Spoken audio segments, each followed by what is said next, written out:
కూర్చుందాం ఒకరోజు ఈ రకంగా చేసి చూద్దామని అనుకున్నాడు. ఒక రోజు మొత్తం పచ్చదనం కోసం చూస్తున్నాడు. ఆయన రాజు గనక ఏ ఇంటికి పోక తప్పదు, రాజ్యంలో ప్రతి గడపకు పోవాల్సి వస్తుంది, రాజ్యం మొత్తం తిరగాల్సి వస్తుంది కదా. అట్లా పోతున్నప్పుడే ఆయనకి ఎక్కడ గ్రీన్ కలర్ కనపడకపోతే అక్కడ ఆకుపచ్చ కలర్ పెయింట్ వేసుకుంటూ పోతున్నాడు. అట్లా పెయింట్ వేస్తూనే ఉన్నాడు, ప్రతి గడపకి ప్రతి గోడకి ఎక్కడ కనబడితే అక్కడ గ్రీన్ కలర్ పెయింట్ వేస్తున్నాడు, అక్కడ చూస్తున్నాడు. తర్వాత ఇది ఉన్న సంపద అంతా రాజ్యానికి పెట్టకుండా, అంటే ప్రజలకి యూజ్ చేయకుండా ఈ పెయింటింగ్కి యూజ్ అవుతుంది.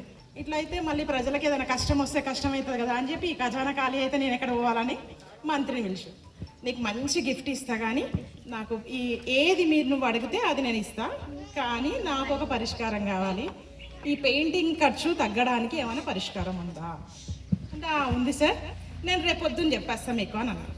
ఈరోజు నా అత్తంతా ఆలోచించి ప్రొద్దున రాగానే పెద్ద పెట్ట తీసుకొని వచ్చింది. ఆ హడావిడి చూడగానే అబ్బో ఇంత పెద్దగా ఉందిరా, ఇది ఈ రోజుతో అయిపోతుంది, ఈ ఆలోచన రాజ్యంలో ప్రతి ఒక్కరికి యూజ్ అవుతుంది అనే ఆలోచన రాజు కనిపించింది. తర్వాత ఆ పెట్టెలో నుంచి చిన్న బాక్స్ తీసింది.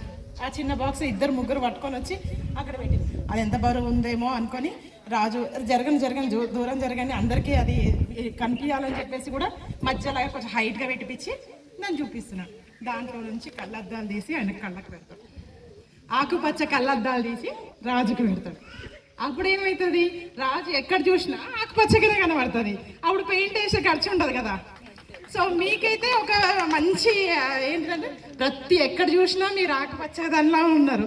మీకు ఇంకా 101% మీరు ఆకుపచ్చ, మేము రాగానే ఫస్ట్ చూసి